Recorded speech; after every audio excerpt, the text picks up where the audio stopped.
أعوذ بالله من الشيطان الرجيم بسم الله الرحمن الرحيم بسم الله الرحمن الرحيم. السلام عليكم ورحمة الله وبركاته. الحمد لله رب العالمين والصلاة والسلام على أشرف الأنبياء والمرسلين نبينا محمد وعلى آله وصحبه أجمعين. Yang kami hormati segenap pengurus TPA Sunnah Waqarah dan juga para asatiz wal asatidzah, dan yang kami muliakan para wali santri dan santriwati dan seluruh jamaah yang semoga senantiasa dirahmati dan dijaga oleh Allah Subhanahu wa taala.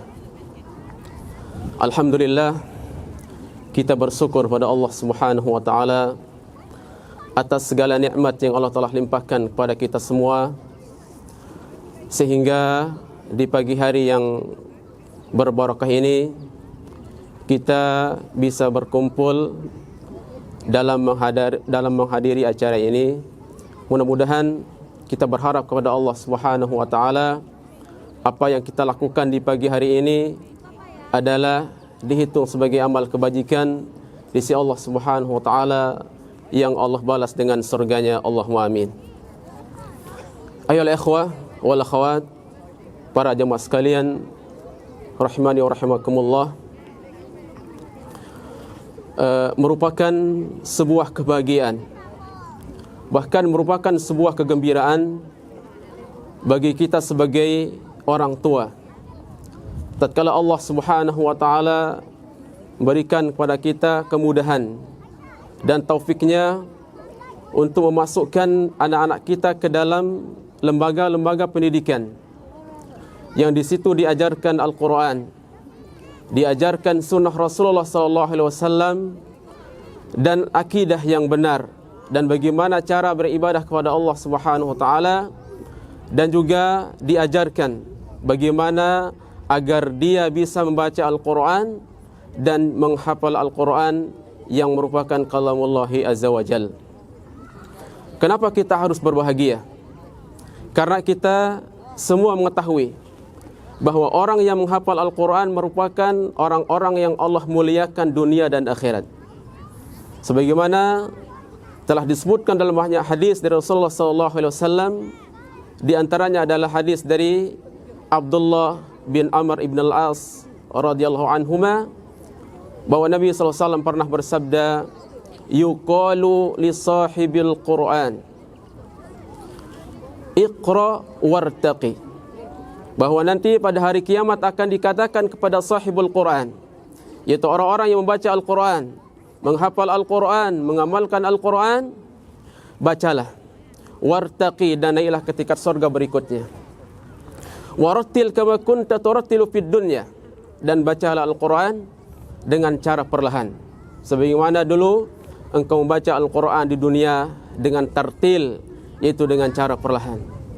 Kemudian fa inna manzilataka inda akhiri ayatin taqra'uha, karena sungguhnya kedudukanmu atau posisimu sesuai dengan pada akhir ayat yang kau baca. Maka beruntunglah, atau sungguh beruntunglah orang tua yang memiliki anaknya penghafal Al-Quran, yang mahir di dalam baca Al-Quran dan bisa menerapkan dalam kehidupannya sehari-hari. Karena manfaat yang didapatkan oleh anak kita yang menghafal Al-Quran, itu manfaatnya bukan hanya didapatkan oleh anak kita yang menghafal Al-Quran, tapi juga akan didapatkan oleh orang tua yang telah berkorban, telah lelah, telah letih untuk memperjuangkan anaknya siang dan malam, sehingga anaknya sukses dalam membaca Al-Quran dan menghafal Al-Quran. Maka orang tuanya juga akan mendapatkan kemuliaan di sisi Allah Subhanahu wa taala. Makanya dalam sebuah hadis dari hadis Buraidah radhiyallahu an, qala Rasulullah sallallahu alaihi wasallam, man qara'al Qur'an wa ta'allama wa amila bih, barang siapa yang membaca Al-Quran, mempelajarinya, mentadaburinya, dan mengamalkan isi kandungannya. Ulbisa walidahu yaumal qiyamati tajan min nur. Maka nanti kedua orang tuanya akan diberikan mahkota dari cahaya yang cahayanya seperti cahaya matahari. Wa yuksa walidahu hullatain. Kemudian akan diberikan dua pakaian. La tuqawwamu lahumad dunya. Yang kedua pakaian ini tidak bisa dinilai dengan dunia. Fayaqulan, kemudian kedua orang tuanya bertanya, bima kusina hada, bagaimana kami sampai bisa mendapatkan pakaian seperti ini? Fayuqal, kemudian dikatakan, bi akhdhi waladikumal Quran. Itu disebabkan karena anakmu membaca, menghafal dan mengamalkan Al-Quran. Maka tentu kita sebagai orang tua, ini adalah motivasi bagi kita agar kita tetap antusias, semangat, istiqomah untuk mendidik anak-anak kita agar dia mahir di dalam baca Al-Quran dan juga dia menghafal Al-Quran dan dia bisa mempraktikkannya dalam kehidupannya sehari-hari. Maka saya yakin bahwa kita sebagai orang tua maka menginginkan bagaimana anak kita menjadi anak yang hafizul Quran. Tapi yang perlu diperhatikan di sini bahwa kalau hanya sebatas cita-cita, kalau hanya sebatas keinginan, kalau hanya sebatas dambaan, anak kita menjadi penghafal Al-Quran tanpa ada usaha, tanpa ada ikhtiar, maka ini adalah termasuk khayalan yang sia-sia yang tidak berfaedah sama sekali. Oleh karenanya di sini saya akan sebutkan di antara hal-hal yang kita perlu kita lakukan sebagai orang tua agar anak kita sukses di dalam membaca Al-Quran dan juga menghafal Al-Quran. Sedikit tidak anak sampaikan hal. Yang pertama, hendaknya kita mengikhlaskan niat karena Allah Subhanahu wa taala. Ketika kita mempelajari Al-Quran dan mengajarkan Al-Quran, maka hendaknya kita tanamkan keikhlasan karena Allah Subhanahu wa taala. Bukan mencari ketenaran, bukan mencari popularitas, atau bukan mencari sanjungan manusia. Karena kita sadar bahwa Al-Quran, membaca Al-Quran, menghafal Al-Quran merupakan ibadah yang amat sangat mulia di sisi Allah Subhanahu wa taala. Maka hendaknya kita landasi dan ikhlas karena Allah Subhanahu wa taala. Dan semua ibadah yang kita lakukan maka harus didasari dengan ikhlas karena Allah Subhanahu wa taala. Kenapa? Karena ikhlas merupakan asas satu amalan. Syekh Ibn Utsaimin rahimahullah dalam Kitabul Ilm, ketika beliau menyebutkan tentang adab tulabil ilm, adab pada penuntut ilmu, di sekian adab yang pertama kali beliau sebutkan dalam kitab itu adalah tentang niat. Kemudian beliau mengatakan li'anna niyata asasul amali, karena niat merupakan pondasi satu amalan.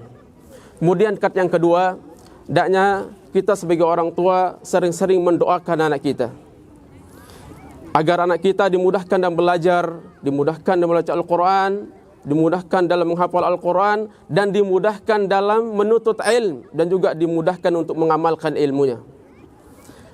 Karena yang menentukan keberhasilan adalah Allah Subhanahu wa taala.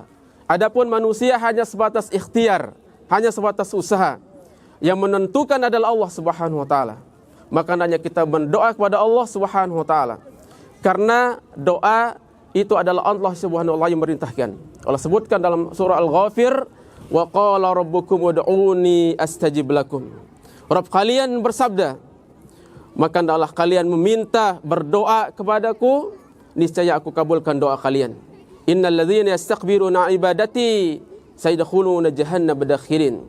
Dan sungguhnya orang-orang yang sombong tidak mau berdoa kepadaku, maka kata Allah Subhanahu wa taala, maka nanti dia akan masuk neraka dalam keadaan hina. Jadi anak seorang tua, maka sering-sering minta kepada Allah kemudahan agar anak kita diberikan kemudahan Allah Subhanahu wa taala. Karena doa dari doa orang tua adalah doa yang tidak akan ditolak oleh Allah Subhanahu wa taala. Baik itu doa kebaikan, doa keburukan dikabulkan oleh Allah Subhanahu wa taala. Makanya jangan sekali-kali kita mendoakan keburukan anak-anak kita.